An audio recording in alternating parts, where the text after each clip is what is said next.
civil service in Pakistan, the government services is in the larger scheme of things, have not been responding well to the demands of public service. And that is, I think, a fact. What people, I think, often ignore is that Pakistani civil servants are far too secure in their jobs, especially in the main services. Uh, and I mean, their incentives to perform well and they rely on the performance for their career prospects or even staying in the civil service. My view is that primarily the elected politician is answerable to the people and therefore have not only the right but the responsibility to be taking certain decisions, whether it's budget allocation or some of the other policy decisions, whether to regulate more or less. But if the only way to get people in the civil service is to have people on a 35-year contract, then of course that system becomes very rigid. So I think if ever this could be disaggregated into a set of problems, it might lead to some solutions. I think if let's say we were to say that institutional developments itself could be an indicator of development, then Pakistan would score very low at present on that.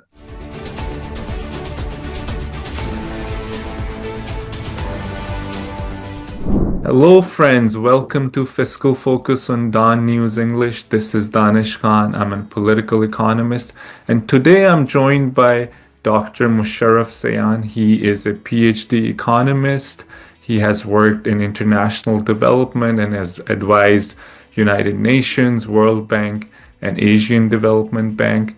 And he is also a former CEO of Pakistan International Airlines. And he's also a research economist, and his work focuses on development planning and how to improve public service delivery in developing countries, in particular Pakistan. So thank you, Musharraf Saab, for joining me today. Thank you for having me with you. Yeah. So I want to start with your understanding of core governance issues in Pakistan's development planning and development landscape. Well, in my view, the core issue that I think I've learned to focus most on is the lack of public sector leadership, which is, I think, a necessary condition to get a lot of interventions implemented, a lot of reforms carried out. And over the years, what I've seen is that this is an area of a diminishing capacity in Pakistan. There could be a number of reasons for that, but to me, I mean, that is a core issue, which often does not get much attention. So that's one reason that I would mention it as a foremost issue. In addition to that, in terms of, as you say, governance, I mean, it is over-centralization, which I think is hampering a lot of good initiatives and does not allow a lot of capacity initiatives, even resources that are available within Pakistan to come into play. So I think, mention these two. I mean, there of course are a number of others, but to me, I mean, these are the most important. Yeah. Now, in the larger development economics debate, there's a binary of market-led private sector development vis-a-vis more state-led development, and especially progressive and left-wing economists would argue more role for state. Now, in developing countries such as Pakistan, the ability of state bureaucrats, and you are in a great position to talk about it because you're also an ex-bureaucrat. There's a lot of discussion that bureaucrats are not attuned to provide efficient public service delivery. How would you respond to that? So I trust that the operative part is the last one. So I mean, I would say that civil service in Pakistan, the government services is in the larger scheme of things, have not been responding well to the demands of public service, and that is, I think, a fact. More interesting would be to, I think, further delve into it why it has come to such a pass. So this has to do, I think, with the predominant concern with the security of tenures. And I think our system makes people too secure in some positions, with an artificial lack of security when it comes to postings. I mean, if you recall, I mean, a few years ago, quite a few years ago, there was a case of civil servants transfers that went right up to the Supreme Court. Mm-hmm. And the Supreme Court kind of, as they were doing at that time, legislated policy that civil servants should not be transferred too frequently, and there was like tenure restrictions. But tenure can be understood in two ways. It's like tenure in a particular position, and then the tenure is, the long-term tenure or a contract with the government. So what people, I think, often ignore is that Pakistani civil servants are far too secure in their jobs, especially in the main services, and I mean their incentives to perform well and they rely on the performance for their career prospects or even staying in the civil service. They dwindle over a period of time. And therefore, I mean, people do not perform very well and in turn don't respond to the demands of public service. Mm-hmm. Interesting, because some may argue that security of tenure may give you freedom to think in a broader horizon and make decisions that are good in the long term.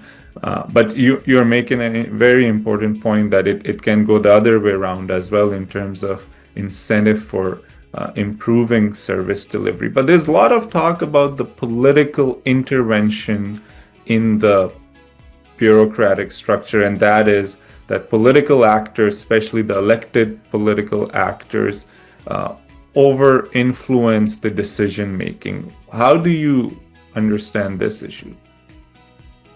Yeah, I agree. I mean, that is an abiding issue in Pakistan and perhaps in other developing countries also. So I think in every particular case, if one were to, have the complete set of such cases, then I don't know how would it look.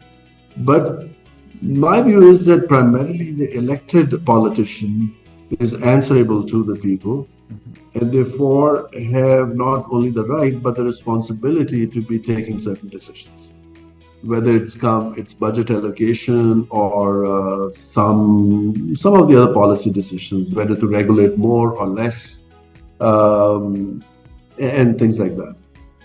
When it comes to day-to-day management of certain, not all, certain government organizations, there I would say that the role of the elected politician should be at a distance.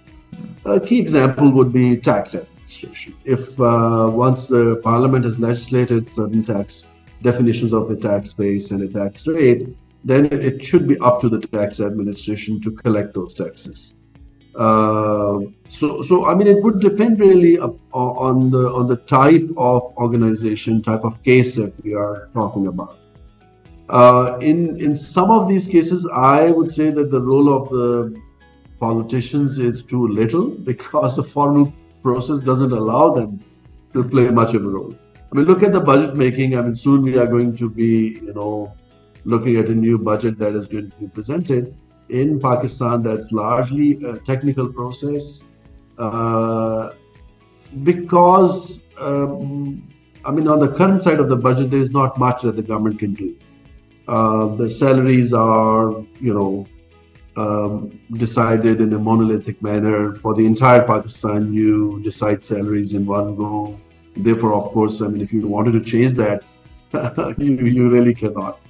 So the little bit that is left is on what is called typically the development side, the capital side of the budget. And there the politicians do come in. Mm-hmm. And one way to look at that would be that as the agents of their constituencies, they do bring needs and priorities to the discussion table. And in some cases, they do win and get those projects and development initiatives rolled out. So I would say that, I mean, it really depends on the case.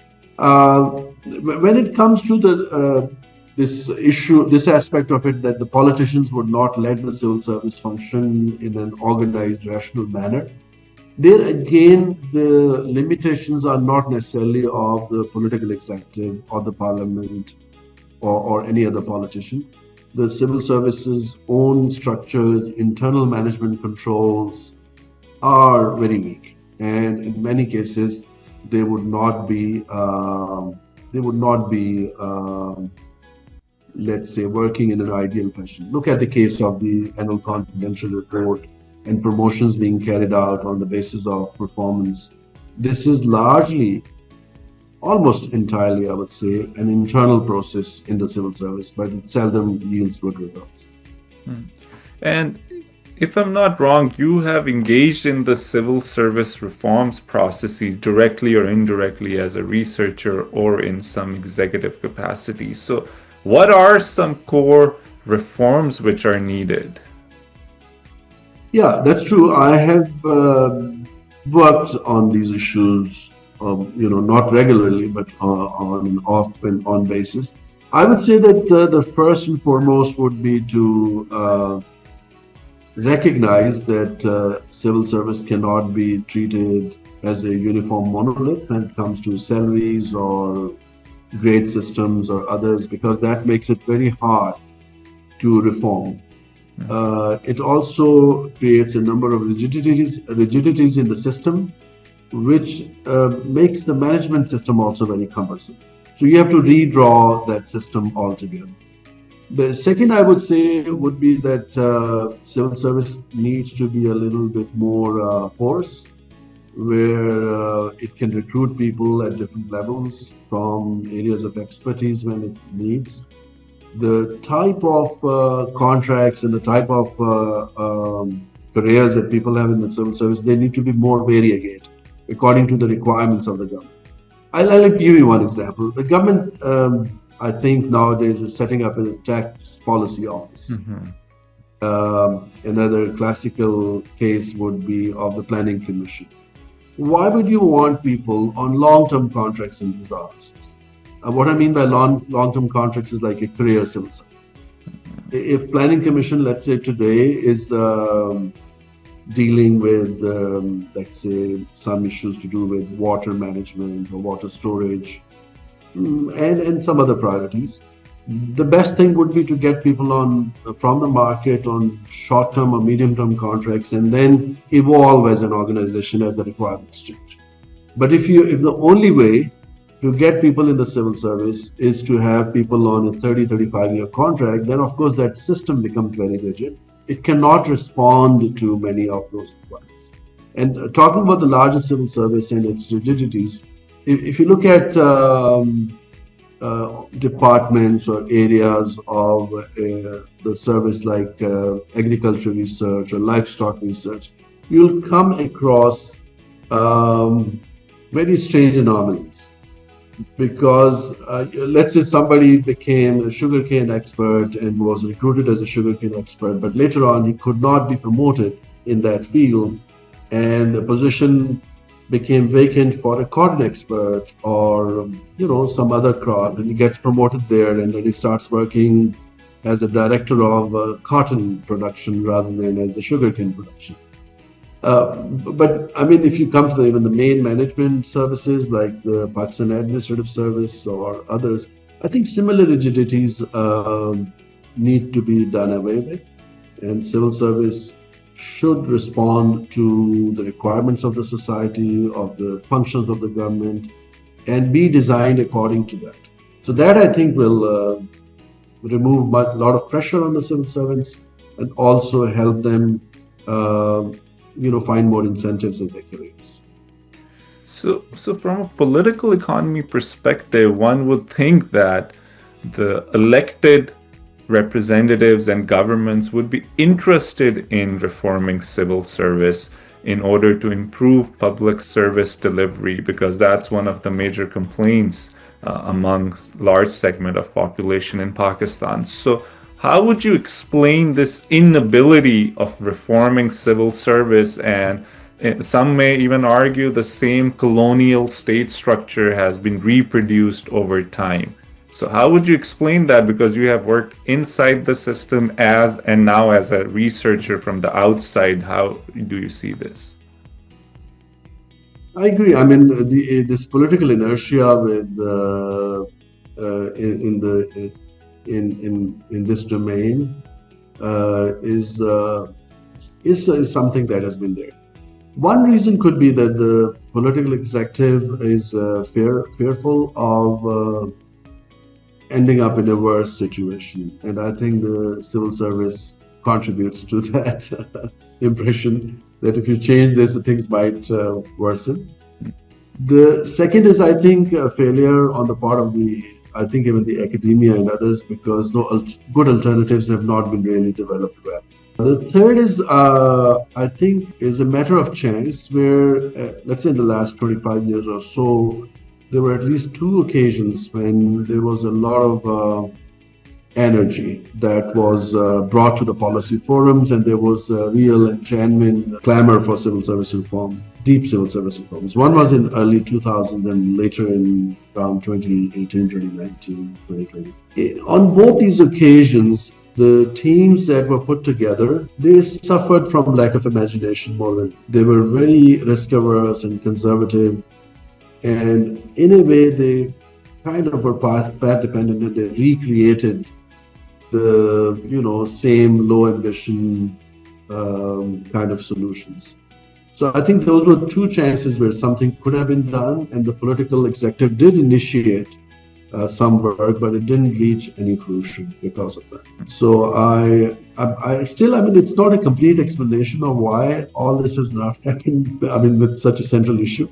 One other possible reason could be that the aggregation of the problem at the level of the civil service, and if you want to do something, you have to do everything at the same time. That also becomes a formidable task when you're dealing with economic crisis and so many other things in the government. You don't want to deal with this.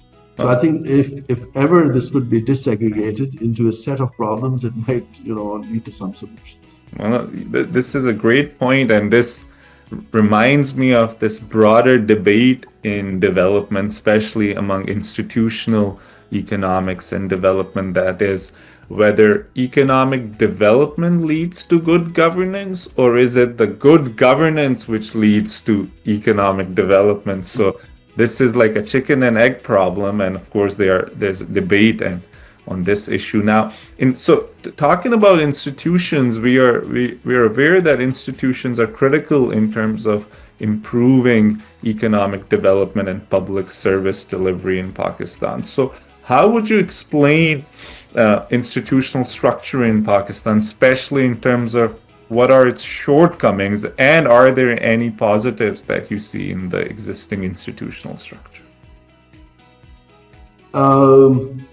I think if, let's say, we were to say that institutional development itself could be an indicator of development, then Pakistan would score very low at present on that. I mean, if you look at some of the organizations that kind of embody those institutional arrangements, like the legal system, the courts, or from another perspective, the local governments, the sanctity of the constitutional arrangements, all of these don't score very high. So, I mean, why that has been the case, I think it's to do with social norms as well. That in our society, we would accept authority that is present and that is real, rather than going for something which is, let's say, less defined, or where I mean, you have to pay a cost for that. So I think the development has suffered because of this low institutional development. There could be many reasons for it, but the fact is that it has suffered because of it. But personally, I feel that, I mean, if you look at the the court system, the legal system. So this is one of the foremost institutions that, or set of institutions that would have developed in any modern society. It has to settle so many disputes among people. It is a necessary condition for economic development. But it seems that another parallel system right now exists outside the formal domain, where people can settle land disputes or even personal disputes. Sometimes it has a nexus with some formal authority, and sometimes it doesn't have any nexus with the formal authority. But if you were to pursue dispute resolution through the courts for any of these disputes, the outcomes are likely to be unsatisfactory. Interesting. It could be that the design of the institutions is cumbersome.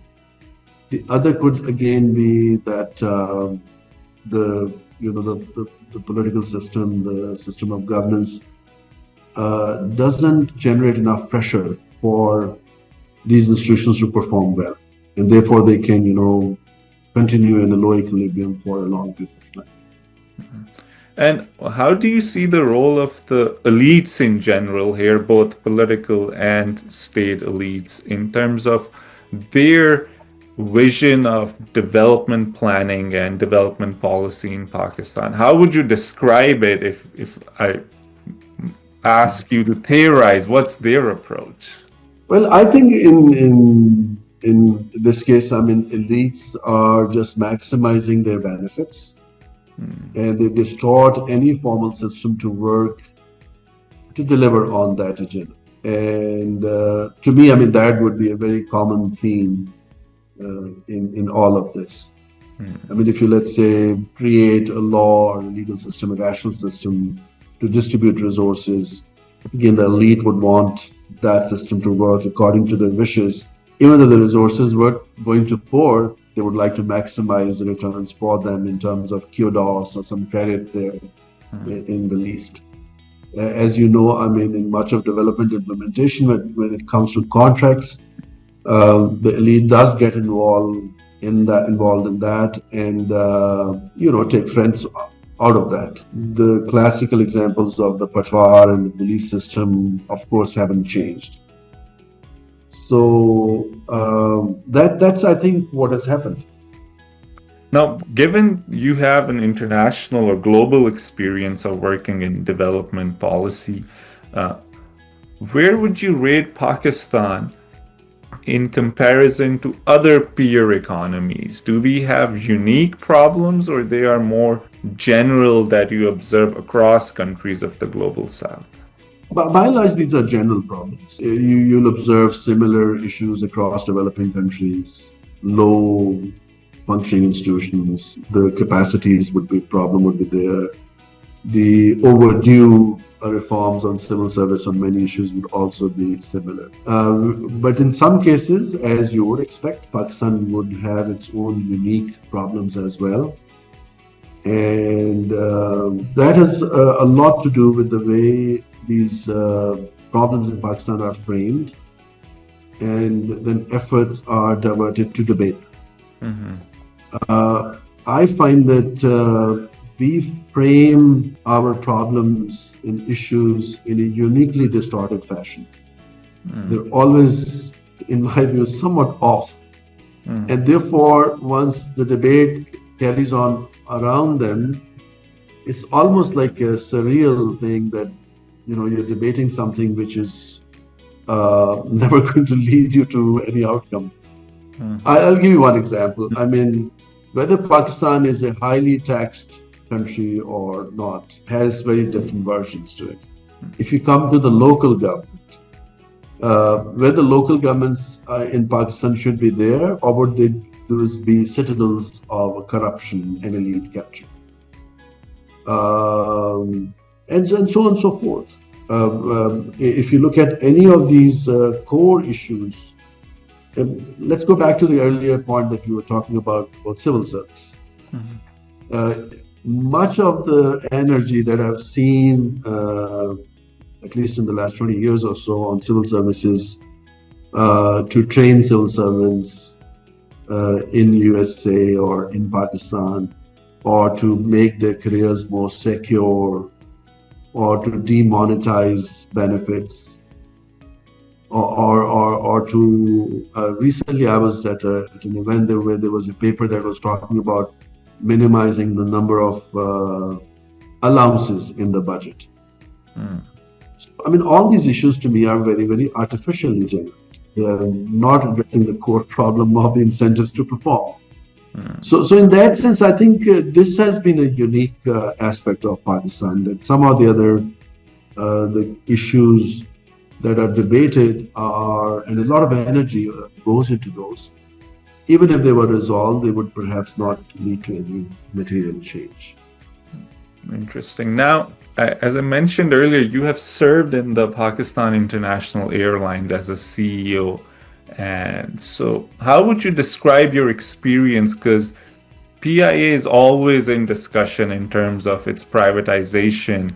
And this is argued that because it's a state-owned enterprise, that's why it's underperforming. But then we have one of the leading global airlines right now are primarily state-owned. And here I'm talking about GCC, many airlines in Gulf countries. So, yeah, so tell us about that. PIA, Pakistan International Airlines privatization, is touted as a solution equivalent to admitting failure that we cannot do much about.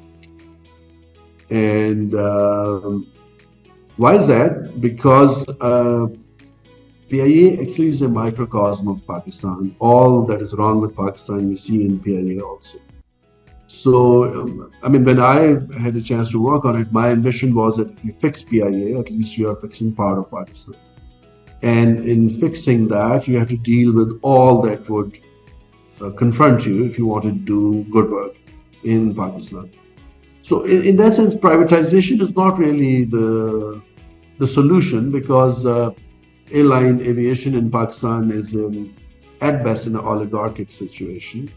And even the theoretical benefits of competitive markets would not accrue to a privatized PIA as such.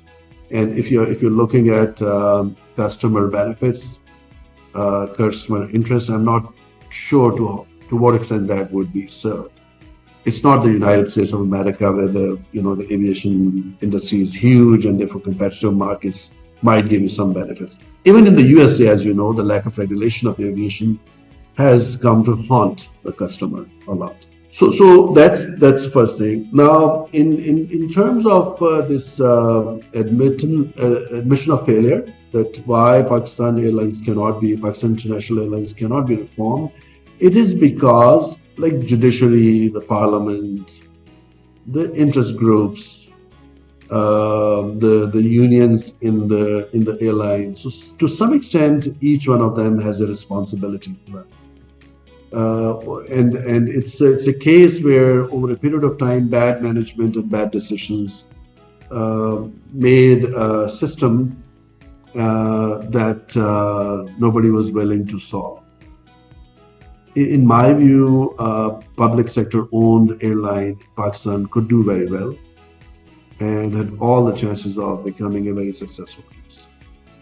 And you made a great point about lack of competition in aviation industry, but at least what I hear, the arguments for privatization are not framed in terms of promoting competition. They are, or even improving customer service. It's primarily about not have to subsidize PIA, it seems like, right? So, so you think that it is possible even within the existing framework that PIA can reduce its deficits? Yes. So at that time, we did work out a plan where you could get rid of losses and ultimately move into profits. That is feasible. So part of the point that you're making is that if, let's say, you were to, at least the way I've understood it is that if you were to do away with the current dispensation, how could you manage it in the public sector? So at one time, the Prime Minister at that time asked me that, what if, let's say, the kind of like money that Pakistan is spending on PIA by picking up the losses every year, you could create a new airline. And he was not wrong. So the problem is that, let's say, if you today were to create a new airline in the public sector, and if you did not solve the problems of PIA, you would end up perhaps in a similar situation. So what are those ingredients of failure? One is that you do not let the airline work as a commercial entity, which means that the contracts that folks have in the airline, the staff, the pilots, and everyone, they are not like a commercial. They are not the contracts of a commercial organization. Their performance accountabilities are not there. So you have forced your civil service kind of systems on an airline. So that's the one problem. The second problem was that in a competitive market, the airline has to be an agile organization responding to day-to-day problems and 6-monthly emerging situation, how to do ticketing or how to do invest in aircrafts and their upkeep and other systems. But if your contracting system is designed to build a dam and therefore has the alacrity of responding to a 10-year project, then of course again the airline is going to suffer in that system. So you cannot have an airline with that system. All that was feasible to do to carry out those changes and enshrine them in the law. When they brought the PIA's new law in, I think, 2016, again, I think it suffered from lack of imagination. Basically, they wanted to settle some political issues in it, but nothing more than that. But if the statute was designed in a manner that within the government ownership, it could allow the airline to function with all the freedoms that it would require in a commercial world, it could still function. Interesting. Now, here I would like to pose a somewhat personal question in terms of your own journey, because you joined civil service in Pakistan and you were one of the top in your class. Then you decided to leave civil service and do PhD and join academia, and then later this international development sector. So why did you leave civil service, and what would you say to young people in Pakistan who are interested in joining civil service to help improve public service delivery in Pakistan? So, I mean, in responding to this question, I mean, I would say that some of my decisions on this, journey were where I wanted to go in a certain direction and do certain things, but others were just responding to the necessities of that time. So on the first kind of decisions, I joined the civil service because my main motivation was to be an effective agent in the society and do things that I thought were good for the society. And I did that for my earlier part of my career. But then I felt that I needed more skills, more analytic skills to be able to really do a good job in finding public sector solutions for the government. And that's what motivated me to go for a PhD. Once I worked on that, I was never sure whether I should go back to the civil service or stay in the academia. But at that point, it seemed that if I were to immediately abandon that line of work, research, and largely research, but some development work also, then perhaps my PhD would remain an unfinished business. So I decided to stay on. Later on, what I found was that another thing that I valued a lot was my freedom to do things I wanted to do, say things I wanted to say, write about things I wanted to write about. So that made only sense if I were not in the civil service. So, I mean, that's how I think it has unfolded for me. In terms of what I would say to others, I think civil service could be a great career still for many people. It really depends on a person's inclinations and motivations, that whether they would feel that they are doing work that is satisfying and fulfilling for them. To me, I think it has always remained very important that whatever I do should be meaningful. It should, inspire me, and it should allow me the freedom to do things in a manner that I feel is the right way of doing it. So, I mean, if for many people, I think civil service would still provide those opportunities, and they should join it. Nice. Thank you, Dr. Musharraf, for sharing your perspective. It was great to talk to you, and thank you to our viewers for tuning in. Until next time, this is Danish Khan signing off from Fiscal Focus on Dawn News English.